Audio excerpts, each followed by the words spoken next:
So I'm going to say yes, it was a great weekend of college football, unless you're Bayou Brian Kelly or LSU player or LSU fan or really anybody at all associated with the LSU family.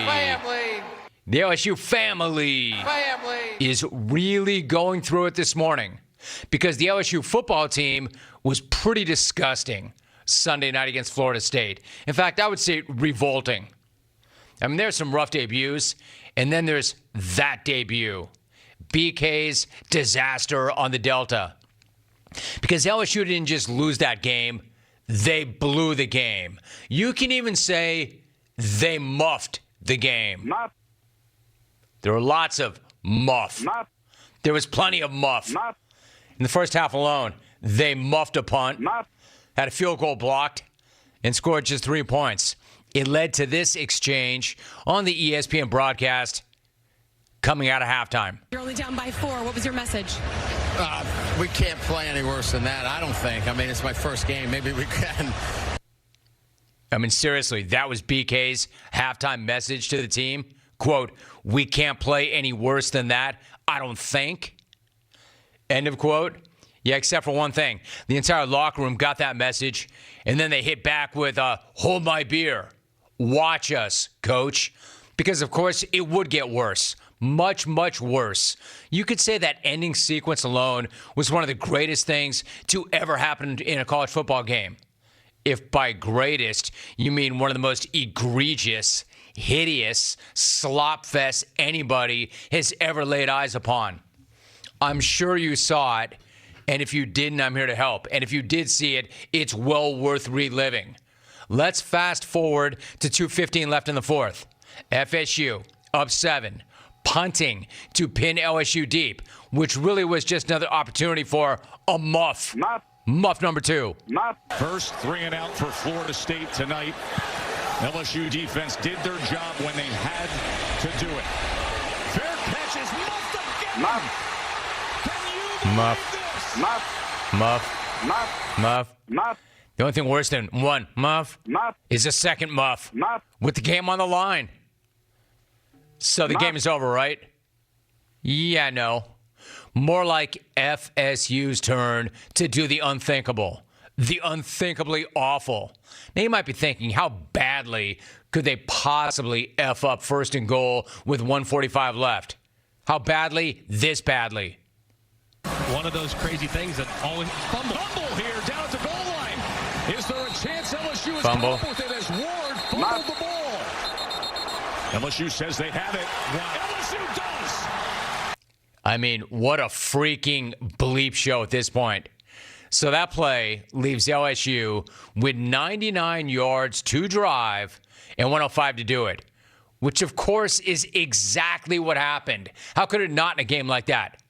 That sets up a last-second Jane Daniels TD pass to send this insane game into overtime. Except, of course, that it didn't, because LSU had their worst saved for the very end. It's a redshirt freshman kicker, Damian Ramos, who might be the most nervous person in the Superdome right now. Roy to snap, Bramlett to hold, to send it to free football. Snap, spot, blocked! Blocked! It's blocked! Shaheem Brown got his mitt on it! Fire up the war chant and plant the spear! Nose wind! Mike Norvell, you have your signature win! Shaheem Brown, the hero! The second block kick of the night! Florida State radio, as you might imagine. Brian Kelly seriously lost his debut to Florida State on a blocked point after. An incredible ending. An incredibly terrible ending. An incredibly terrible first game for Kelly and the entire LSU family. This looking so bad for BK. Even Coach O has got to be walking around right now, puffing out that barrel chest, talking all kinds of bleep that absolutely nobody can understand. And there have been no shortage of bad looks for Brian Kelly after this one. Like, remember when he left Notre Dame and none of his Notre Dame assistants would go with him? Only one in the end did.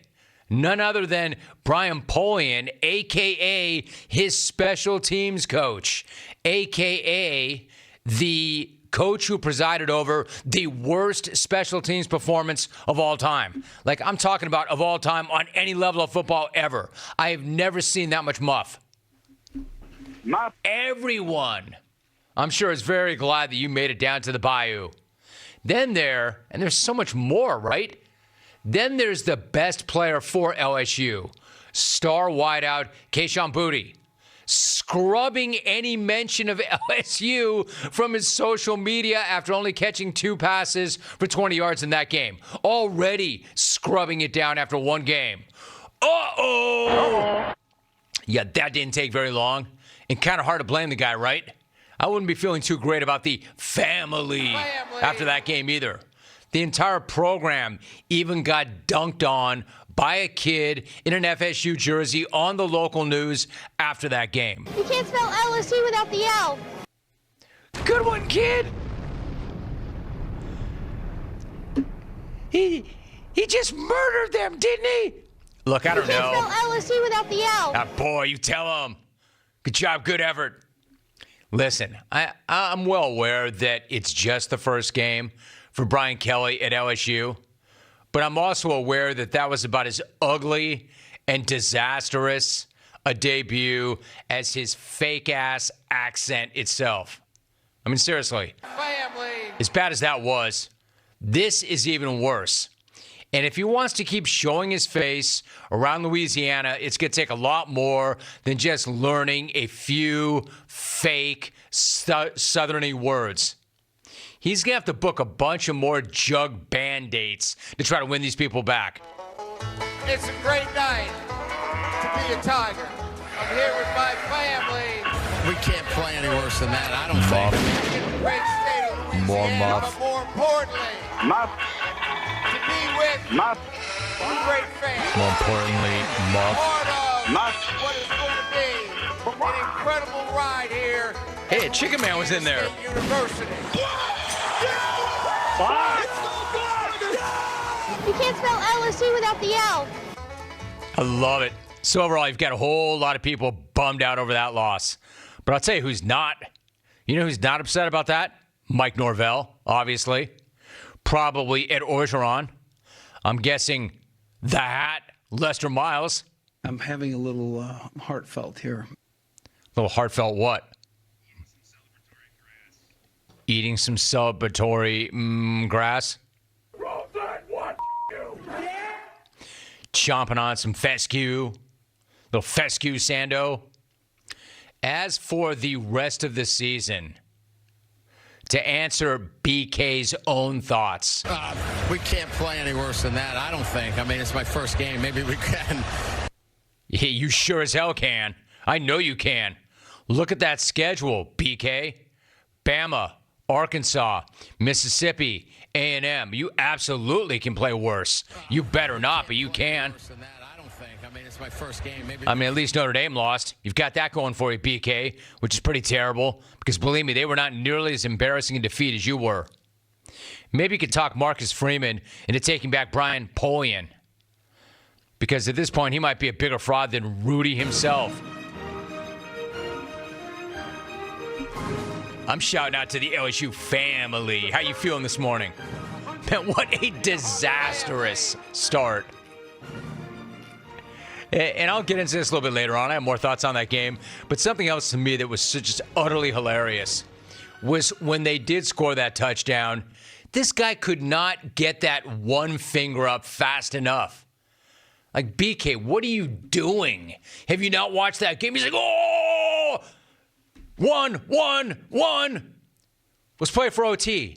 Dude, if I were as crappy as your team was that entire game and special teams as horrific as they were that entire game, and you just went right down the field, 99 yards, and Florida State is on their heels and they're gassed and they can't get that off the field, why would you not go for 2, finish that thing, get your ass back in the locker room, and just keep moving?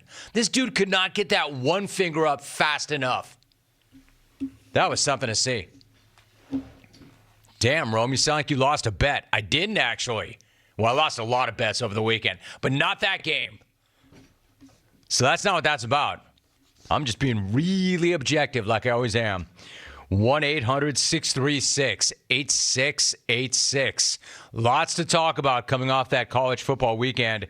I just thought that was horrific enough. It deserved its very own take. I could not fold LSU and the family into a roundup. Not only did they deserve their own take, they deserve their own take on Tuesday, coming off the long weekend at the top of the show. That's how bad that was. Dear Jim, you have never seen that much muff? I can recommend some places. Sign Pervin Liar. All right, Vincent, Illinois, again. The thing about that is, responsibly, I can use that word. Stay to see the grandkids. And insert it into a take responsibly. However, I think what you took that to mean is it's muff season. We need to stop saying that because I don't want that call from the suits. Hey, Rome.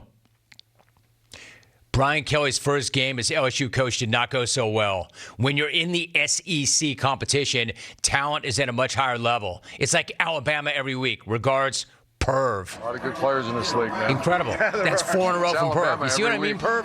This is how much damage you did to yourself. Not only in a season, but in 13 games with Jacksonville. My listeners can take anything negative that they saw and somehow twist it into a Perv take. That's how much damage you did to your legacy. That's 4 in a row. Sarah's in. I tune in, and I hear Muff and Boutte. What the hell is going on? War Lady Clone. Sarah, you act like you're put off by that. And one more. Dang, Rome. Even I can't believe that they paid BK $95 million for that performance. Signed the Live Golf Tour, paying Phil Mickelson 9 figures to finish bottom 10 in all their events. Jeff from the PDX. Hey, I see why guys went there. I'm not saying that I respect it, but I see why guys went there. If you can finish in dead last and still get a 6-figure paycheck, and that's the sort of thing that's happening there on the weekly. And one more finally, because I always read this guy's stuff, Jake in NYC. Hey, Jim, a few weeks ago you were asking whatever happened to Angry Mets Kid. If I'm not mistaken, he lived in Florida and perhaps had an offspring. Can't spell LSU without the L. Straight fire. You can't spell LSU without the L. I mean, that kid had a good one-liner. I'll give the kid that, right? Yeah, never, ever am I here to hate on kids. You just don't do that. And in fact, I want to pick that kid up. That was a good one-liner. Not the most original one-liner, but because of the kid who delivered it, you get some run. But Angry Mets Kid not only is a first ballot Hall of Famer with his venom and vitriol, that dude's got his own wing in the Hall of Fame. There will never, ever be another Angry Mets Kid. I mean, you put that up on a piece of wood, you shellac it, you hang it up on that wall there, and it's never coming down. I mean, I know you never want to say never, but I'm going to say never. There will never be a kid that angry about their team.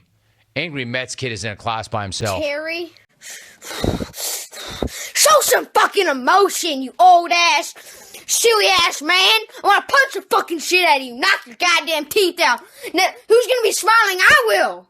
Never show a smile. I mean, when you do, you're spanking the teammates at you. You're spanking Michael Conforto's goddamn sorry ass. That's what you're doing. So, Terry, goodbye. Have fucking Wally Backman come over here. I mean, I'm telling you straight up, that kid is the unequivocal GOAT of kid rage. Not only is he the GOAT of kid rage, I'm going to say he's one of the GOATs of rage, period. And it's not just how angry he is, it's the content of the rant, where he threatens to knock Terry's teeth out. He's the GOAT of all rage. Road rage, baseball rage, any rage. Wally Backman. Never, ever, ever compare anybody to that kid.